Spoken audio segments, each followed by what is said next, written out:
과도한 선심성 공약을 남발하는 사람일수록 똑똑한 우리 국민들에게 재원 마련은 어떻게 할 것이냐라는 질문을 받으면 기상천외한 답변을 내놓기 마련입니다. 이재명 대표도 마찬가지입니다. 그는 자신의 기본 시리즈 공약들이 결국 국가 재정을 거덜낼 것임을 너무 잘 알기 때문에 나름의 대책이라고 내놓은 것이 엔비디아 같은 빅테크 기업의 지분을 30%씩 가져가야 한다는 주장입니다. 그러면서 세금은 내지 않아도 된다라는 사탕 발림을 곁들였습니다. 이는 명백한 모순입니다. 법인세도 내지 말자는 이야기입니까? 아니면 법인세도 내고 배당금도 내놓으라는 이야기입니까?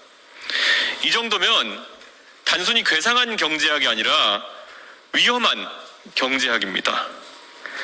국민연금조차도 연기금을 운용하며 국내 주식에 투자할 때 지분율 10% 이상을 갖는 것에 극도로 신중한데 국가가 기업 지분 30%를 가져가고 거기서 나오는 수익을 국민과 나눠 갖겠다는 발상은 대체 어디서 나온 것입니까?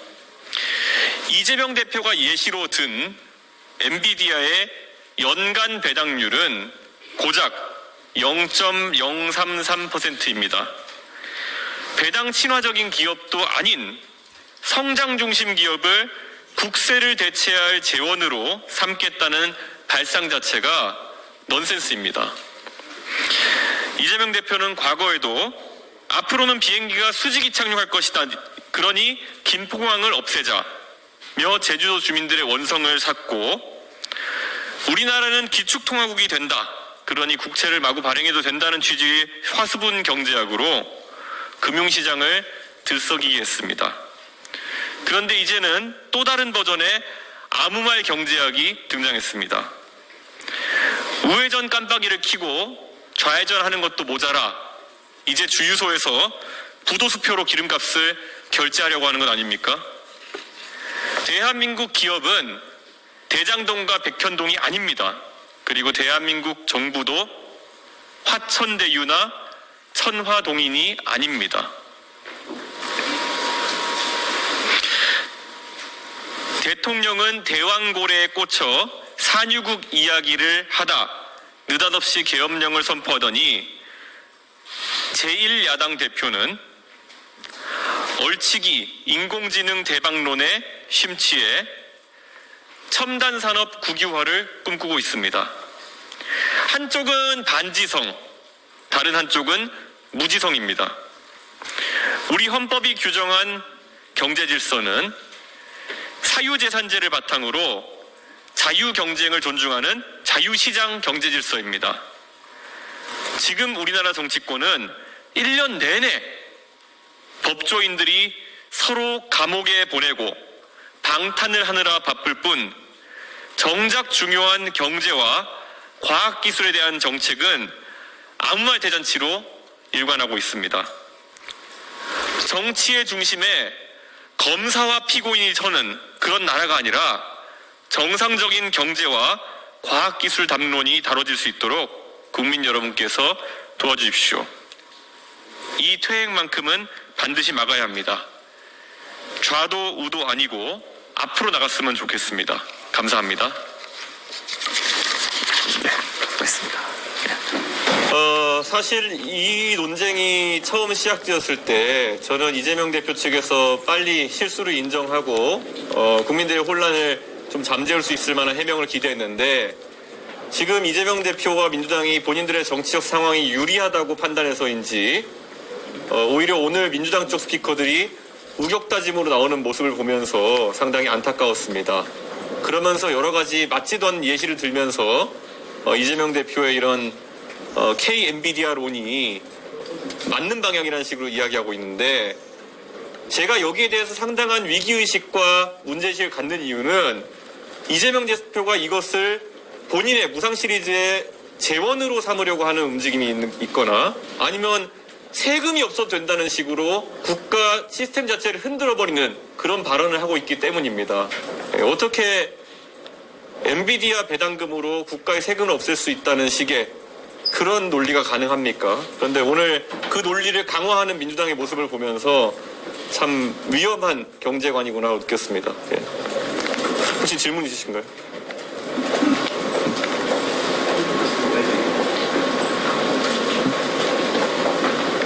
양양자 대표가 지금 출마한다고 얘기했는데 어떻게 생각하십니까? 뭐 개혁신당의 당원 당규에 따라서 개혁신당도 충분히 다양한 대선 주자들이 나올 수 있는 당이고 실제로 개혁신당은 이미 사실상 보수로서의 가치를 상실해버린 국민의힘에 대비되는 선명한 보수적 가치관과 그리고 지금까지 이런 계엄에 대해 가지고 반대 입장을 선명하게 가져왔던 정당이기 때문에 충분히 많은 도전자들이 있을 수 있다 이런 생각을 합니다.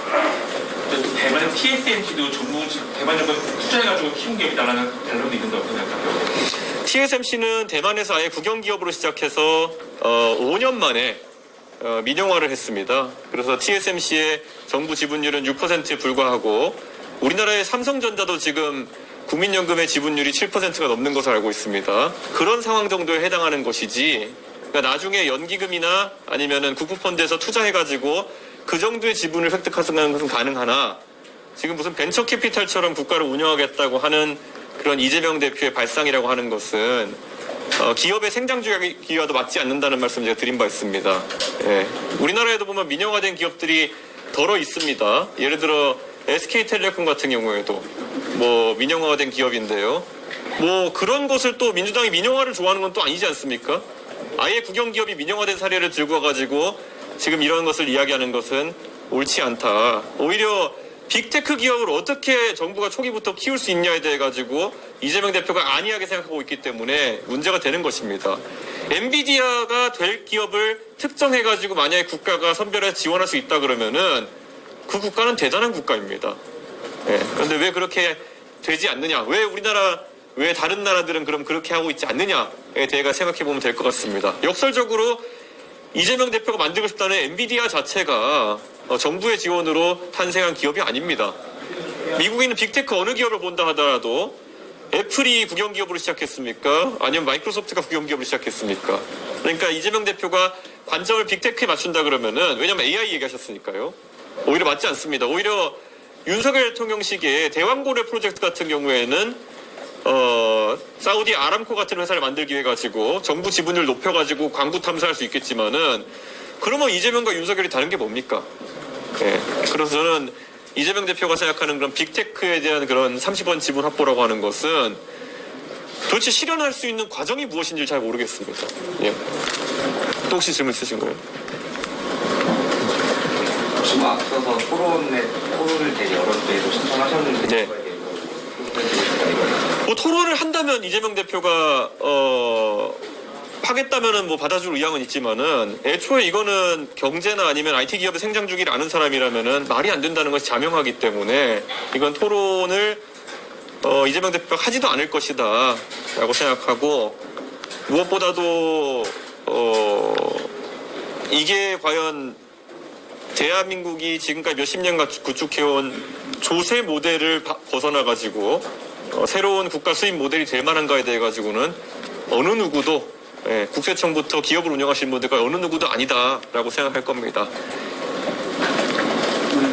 이재명 대표가 페이스북 오전에만 4개 올리는 거 자꾸 반박하고 있는데 결국에는 있을지 모르는 대선에서의 끈을 의식한 행위라고 보시는 거예요? 아니 누가 칼 들고 협박해서 이재명 대표한테 이런 공약을 만들라고 했습니까? 본인이 나와가지고 자랑하듯이 뭐 아는 척하다가 이제 실수한 건데 그러면 이거를 철회하든지 하는 아니면 해명을 제대로 하든지 해야 되는데 오늘 이재명 대표가 올리신 말씀은 굉장히 실망스러웠습니다. 원색적으로 문맹이라는 표현을 쓰면서까지 여기에 대해서 다른 의견을 가진 사람들을 매도하시던데요. 이게 이재명 대표가 말하는 소통의 방식인지가 굉장히 궁금합니다. 적어도 반론할 것이 있으면 반론을 하면 되는 것이지 원색적으로 문맹이라고 말한다고 하는 것은 글쎄요. 아마 그런 문맹이라는 표현을 다른 사람이 썼으면 민주당같이 PC주의에 깃든 정당에서는 비하 표현이라고 또 했을 겁니다.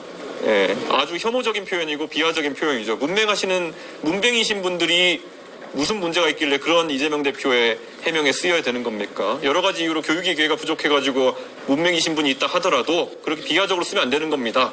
예. 또 혹시 질문 있으면? 예. 다른 건데 예.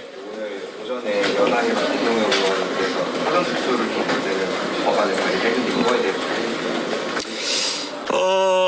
국민의힘이란 당이 과거에 국민들의 투표율이 낮았으면 하고 바랬던 시절이 있었습니다. 그게 2011년에 소위 말하는 12.6 보궐선거 때 디도스 사건이라는 형태로 나타나기도 했습니다. 그 아이디어는 너무 멍청했고 저열한 생각이었지만은 실제로 그것을 그 당시 한나라당 측 인사가 행동에 옮겨가지고 특검까지 갔던 그런 적이 있습니다.